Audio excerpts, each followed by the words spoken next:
the situation where our citizens are asking really more for the budget which Europe uses. They're asking for more impact. They're asking for society which would be fairer. They're asking for jobs, of course. And these are, I think, important messages. So if we look at the Commission next 12 months main the work agenda, so we will find, for example, this digital single market among the top priorities. And this, of course, goes very much in line with the conference these 2 days, where we need stronger basis for our policy making. We need better analysis. We need better data and better capacity to follow up on the implementation.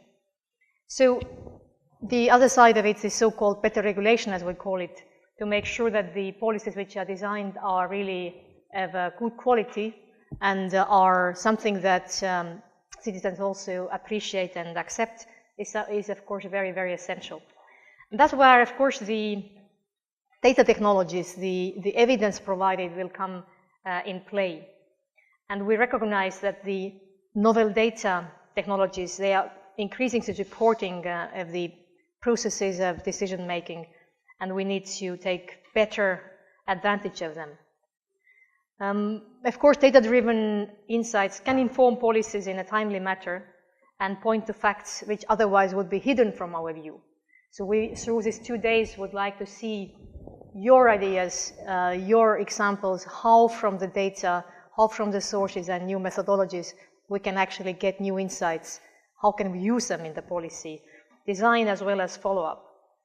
Well, it goes without saying that at a time when everything becomes digital, governments, also European Commission, cannot remain on analog basis, so we are looking for ways of also digitizing our policy making, our work at European level.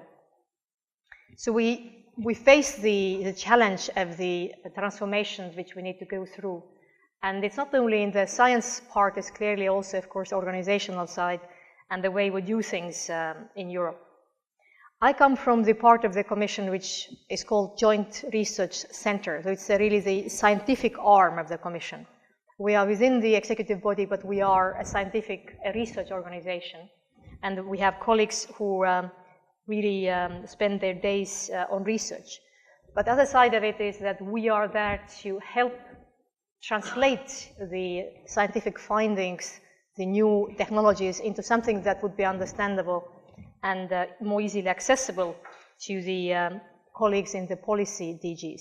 So we are very much in this interlinkage between science and policy. And I do believe that this would ring a bell with many of the people here in this audience. And that's why I thought it would be extremely useful for us to be more present. And that's why also why Commission is supporting this event, so that we could really learn from your experience and take it back to the policy side. So I wanted to maybe say a couple of words about 2 aspects of the data to policy. The first one indeed would be around the data for policy, and the other would be the other way around, the policy for data. So these 2 angles, I think, which are, of course, most important for the conference here. We recognize the potential of innovative new data methods and big data for public policy in general. You all know new data, new technologies are generating large amounts of data, and this will be available for analysis to allow faster interchange of knowledge and massive opening up of research results. But this, of course, needs also different way of thinking. How can we use it for evaluation and development of policies? We see that the new data and big data particularly could help us to not only forecast, but also, so to say, nowcast for social and economic phenomena, and intelligently supplement the official statistics. We have colleagues here who are working with the official statistics in Eurostat, and you will later during these sessions here hear from them how the official statistics or the statistical office is trying to complement indeed their work with new sources, and it is not necessarily so straightforward. So that again, how can we improve the quality of data, how this complementarity can really function, would be an important line of work. So the ability to combine and correlate data sets on different phenomena should create possibility for better understanding the various complex problems we face. So evidence-based policymaking in this way can show and be more kind of near real-time, not only based on 3-4 years old data sets. It can also be much more granular and go closer to where our citizens actually experience the policy, be at city level, regional level, sometimes individual level. We also see that the new data capture and processing technologies offer the prospect of a far more complete picture of the emerging socioeconomic and environmental phenomena. New internet technologies, such as the Internet of Things, have the potential to provide a potent source of information, both for policy making and policy evaluation as well. But I think you all agree that we are still a long way away from really fulfilling the potential. On one hand, we recognize it, but I think if we look at the everyday practice, we don't yet see much of it really materializing. We see the use of big data sources happening more in the private sector, but unfortunately less such really compelling cases of good use of big data or data in general can be found in the public policy. So sometimes we see that there are many solutions which are looking for problems. Sometimes the technology would be there, but we maybe don't yet see how to really take advantage of it. And therefore, these 2 days would be a good occasion to identify where public policy problems could use better big data, data analytics, and where it can really make a difference. So that's my challenge to you. And I hope that colleagues who come back from these 2 days will come with interesting examples where things are already moving, where really public policy learns from big data. Let me maybe also try and set out a couple of the obstacles we all face. We need to foster the emergence of real data culture within the policymakers, and of course data literacy in governmental organizations is something that still is not at the expected level. Also, actually, even in the scientific circles, maybe the skill level is not always the up-to-date and could be improved, but I believe in the policy side we suffer even more. So not everybody needs to become data scientists, but at least we need to be able to scrutinize the data, to interrogate it better and understand if things are not really fully thought through or justified. One help could come from better visualization of outcomes, which always would be helpful, especially if the visualizations would also be interactive. But sometimes I also wonder whether we need to change our thinking patterns. And this is another challenge I want to leave with you. Isn't it so that we are now having these fantastic new tools, and we are still trying to use these tools, apply these measurements, the sticks, to the old problems. So we are not necessarily upgrading our thinking to the questions or let's say indicators we need for future, and we are trying to use the new tools for yesterday's problems. So maybe something that you could also reflect on is whether we can think of different types of indicators altogether. Would the time be ripe to have something that would be novel, based on these novel sources we now get? You may recall, some of you have definitely seen the debate around the GDP, the beyond GDP debate. Could we have different ways of measuring well-being? Could we have different ways of measuring economic progress, economic or trade? In trade areas already we see sometimes interesting new opportunities emerging using big data sources. So could we think of different indicator sets to really be more up-to-date and to be able to now cast better than we have done so far? Then on the other side, the policy for data, of course, we also realize there are challenges that come with big data. Well, the elements related to it, access to data, reuse, reproducibility of results, transparency, these issues I think you are very well familiar with. But on the policy end, we also see actually another trend which is rather worrying. The kind of a trend towards pseudo-scientific results which are produced with very little controlled data, sometimes obscure methods, and yet with great visualization tools, which then feed into this debate, and we end up with kind of irrational outcomes. And we face the erosion of trust in policymakers, but also we have, I think, now seen more and more erosion of trust in scientists and in science in general. You have perhaps noticed the even the new concept arising, so-called post-truth politics or post-truth societies, where we no longer want to listen to facts. We consider facts as unpatriotic or negative, and let's rather go with something that is pleasant and makes us feel good, although it might not be really fully true.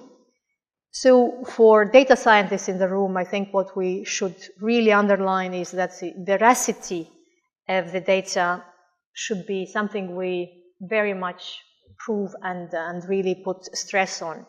Of course, the velocity, volume, and variety are still important, but I think nowadays the veracity would be even more in the highlight. And the independent opinions or independence of the data and the evidence used for analysis is another side of the same story. In the policy design field, in the European Commission, we often face the situation that our stakeholders come with certain evidence under their arm. Sometimes one can question whether all of this evidence is fully independent and unbiased, since it can be also funded with certain interest groups or by certain interest groups. And there we really need to make sure that we are providing our policymakers with really solid analysis and solid independent opinions. That's also why Joint Research Center has a very crucial and unique role within the Commission. So we are there to help exactly with the independent opinion provision and try to balance out various, let's say, possible contradicting interests and views. So we'd like to very much underline the need for accountability, the need for reproducibility of science and evidence making, and this is, of course, here in big data circles also very important. We realize that the data sources are not always open. Methods are sometimes complex. They're difficult to grasp for people who are not specialists in the field. Sometimes they're even obscure, and already was mentioned in the opening remarks, how are the algorithms really produced? What has been the aim of them at the first place? And can then the same data really be used for decision making for common good? To exploit big data, we need not only infrastructure, methods, and skills, but of course access to new data sources remains an issue as well.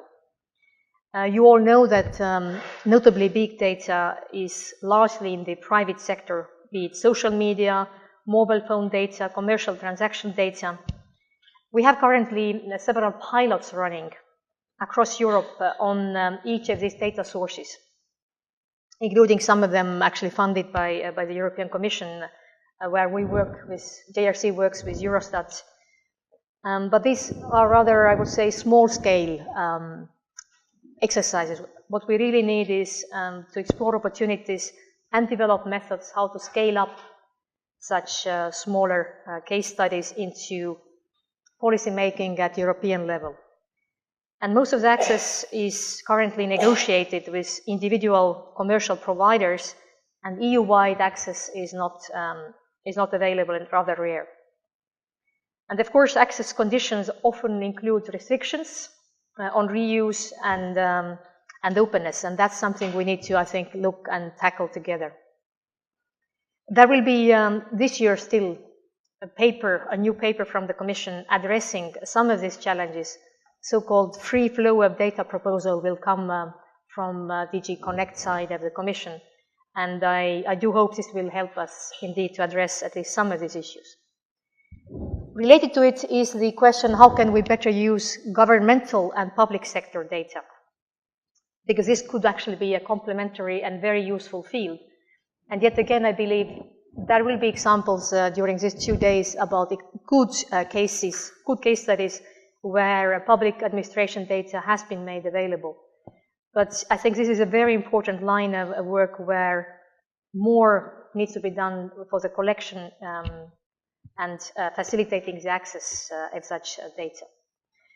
On our side, we are, as one example of this work we do, I would like to highlight the so-called Inspire Directive, which is indeed a good example of data sharing, data transportability across borders, and this is an area where we think other Commission policies could also learn and benefit from. This is a spatial information across Europe and indeed goes across boundaries as well. But we need to also work to plan our data needs much better. When we design policies currently, we're not always thinking what data would be available later to measure the impact. So as a next point in this line, I think we need to come up with better collection methods already when we design policies. So the need for data, need for later evaluation should be built in from the early days of policy design. And of course, as an aspect of this work, we finally believe, of course, that the new data can help us engage with citizens much better. We can enlarge the pool of people involved in policy making, but also a pool of people involved in the science itself. You have seen the phenomenon appearing at the citizen science, where notably in environmental and ecological sciences, many people want to chip in with their information sources. And this helps us, of course, to build trust as well with citizens. And this is what we very much need. You, out of all people, would know best that it will be just too easy to put the big brother watches you sign on any of such governmental efforts to use big data. And to avoid this, we need to develop very clear rules and regulations to protect the rights of citizens, to protect the rights of individuals, and also allow useful information still to be extracted. So this line of work, I think, is absolutely essential. And linking back to what was said again in the beginning, during these 2 days it would be interesting to hear from you how science can, I should say, keep a bit an eye open on, again, on the ethical issues. You already mentioned this issue of the algorithm design, and we need to really keep an eye open that it's not going to become another source of discrimination, that algorithms used in social media, maybe for the purpose of getting more clicks, as you said, Andy, shouldn't be later used for other purposes and then get really biased decisions based on it. So one of the lessons we learned in the Joint Research Center through the work we do in the data analytics is that, of course, there is abundance of data, and the amount of data is increasing constantly. Not all data is information, as you already pointed out. But another side of it, which we constantly face, is that the attention span of our colleagues working on policy side is, of course, limited, because they are constantly flooded by information. They are flooded by a lot of requests, and people have very little time to spend on the data we provide. So one of the important tasks we set for ourselves is to have the knowledge management, to turn this data which arrives into something that makes sense. And yet again, this is one more point I want to leave with you. Could you help us with tools and ways of making sense of the data, notably for quick decision making by policymakers who always are short of time? So with this, I would like to thank you for your attention. These were my opening remarks. I do look forward to good conversations and debates during these 2 days.